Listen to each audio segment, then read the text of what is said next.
But yeah, we've got to manage, that spell after half time, because when you're the team in front, the other teams, reassess, they're going to come out the blocks really quickly, and we didn't react to that, which came as a surprise, because the leaders in the group and that changing room at half time was happy with a good first half performance. But as we echoed, we can't be satisfied. We have to kick on again. We know they're going to change things. We know they're going to come on the front foot.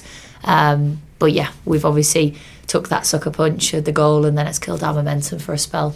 You referenced in your programme notes that obviously there's been a huge amount of change on the pitch, off the pitch. Yeah. Where do you think things stand at this point in the season? Yeah, I think we need to have a great week going into Man City, enjoy that League Cup game, and then have the international break to reassess and give ourselves some time. I think we need to really refine what we need to do moving forward in terms of, is it the shape, is it actually what we're demanding from the players, and obviously we've got to look at ourselves first as coaching staff. But it's been a really tough start to the season. We've had Palace, we've had Birmingham, we've had Bristol City.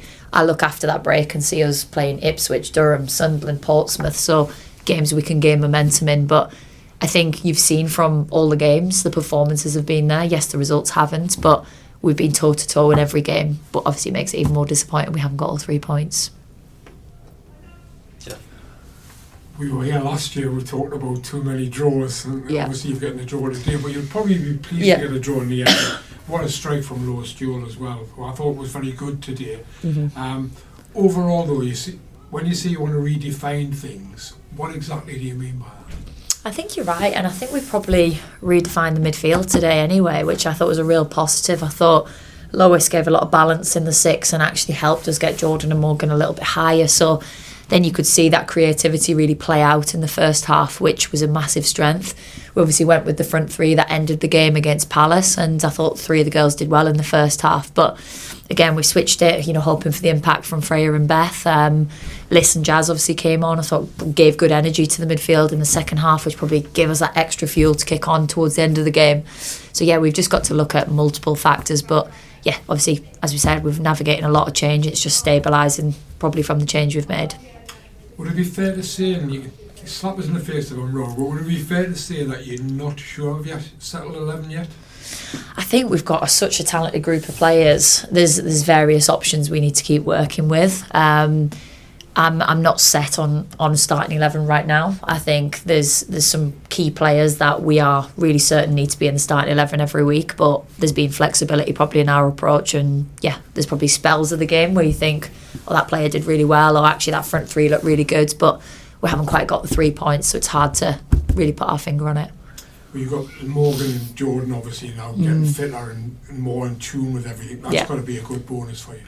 Definitely. I think for Morgan, obviously she's got to adjust to English football and English culture, which I felt like she's in a good position now, and we saw that in her performance last week. I thought she was really bright in the first half, in particular today as well. And yeah, Jordan's obviously adapting to what WSL2 football looks like. She's a very good possession-based player and helps us get up the pitch so much, and I think she recognises how transitional this league is in comparison to the WSL1. So her experience, she's adapting really quickly, and she's a quality player and very good leader in the group. Thank you. Hi Becky, Hey. What's your thoughts on Ross Wilson, and are you looking forward to working with him? I am, yeah. Only heard good things from Ross, obviously from Forest. So yeah, really looking forward to meeting him and working with him. Next week, Man City, is that a test that you're wishing and hoping? Come on, bring it on. Yeah, of course. I think for me and the team and myself individually, I can't wait to play Man City. It's what I've been involved in, to play against arguably the best team in England. So it'll be exciting to welcome players, like Alex Greenwood and the Lionesses to Gateshead. And I just think, it should be a game we go all out for. Fans will kill me if I don't ask you. What's the latest with the injuries? Injuries, Gemma Purfield, probably November, I think, is the time frame for her. So she's pushing back. Good to see her out on pitch running, doing a few technical practices now. Emma Kelly, I think, still a little bit off in terms of a hamstring. So that was a big blow to us probably a few weeks ago, because Emma's a massive character as well as a good player, and thought she started the season really well at Forest. Potsy has had another setback, so disappointing for her because she brings that Geordie pride to the group. And then, in terms of that, Georgia Fox is the other one who's picked up another niggle, so she'll be out for a spell as well. Cool, that's it for me. Cool. Adam. Hi Becky. Hiya. Another late equaliser today, same as last week. Yeah. How much character does that show in your squad that they can push right to the end and dig a result out like that? Yeah, it shows loads of character, which is great, and I'd be more worried if we weren't seeing that energy to go at the start. And I think we spoke to the players about that Geordie culture. People want to see a team that tries. So regardless of the result, take the pressure of the result off.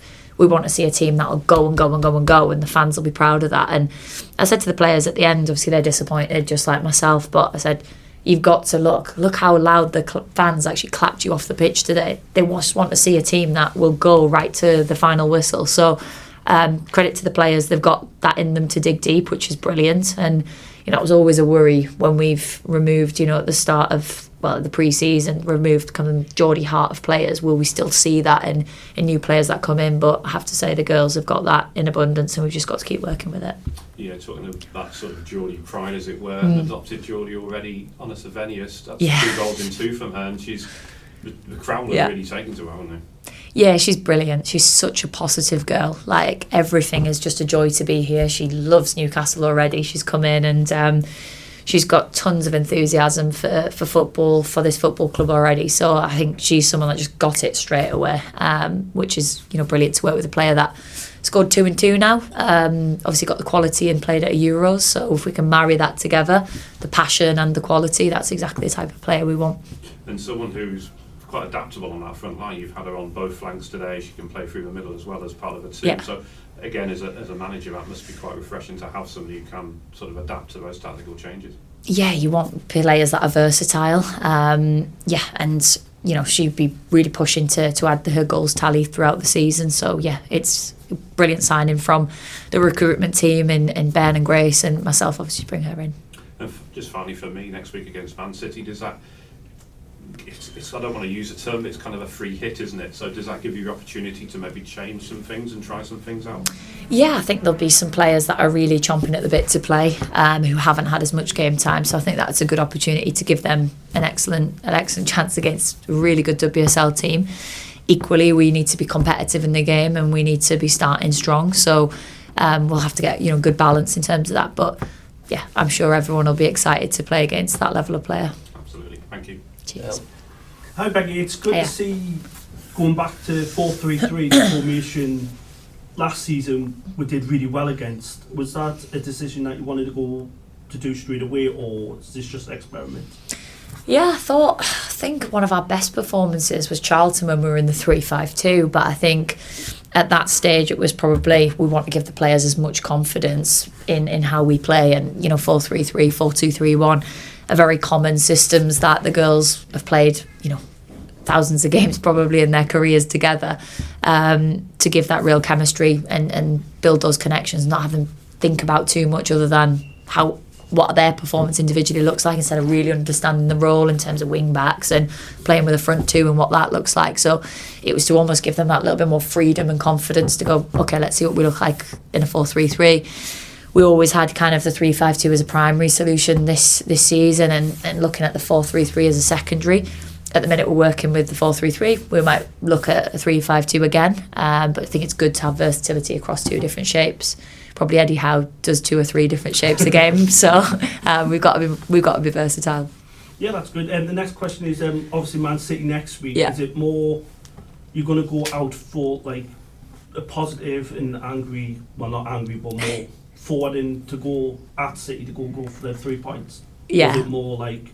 No, of course, and angry, good word, because I think it's fueled by anger. We want to go out there and make sure we're giving a very good performance. So yeah, it's a great opportunity to test ourselves against the best. I'm really excited to welcome them here, and I think the crowd will be, can't wait for that. And we've probably all had it in our calendars across the pre-season when we saw that come out. So yeah, looking forward to taking the game to them. And we never approach any game not wanting to win. So same as we did with Everton last year, let's go for it. Final question, obviously the big 2 games are coming up for you, Durham and Sunderland. Yeah. So are you really excited about that? And are you expecting to get, you want to get 6 points?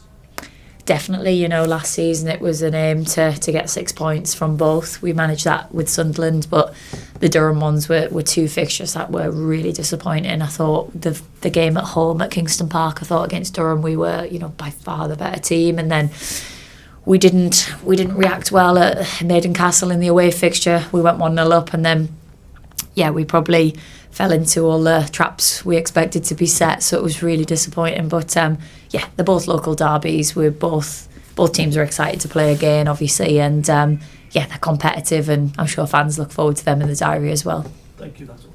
Mark. Cheers. Becky, obviously you've mentioned the fans, and obviously both the fans and yourself are getting used to the new surroundings, which is Gateshead.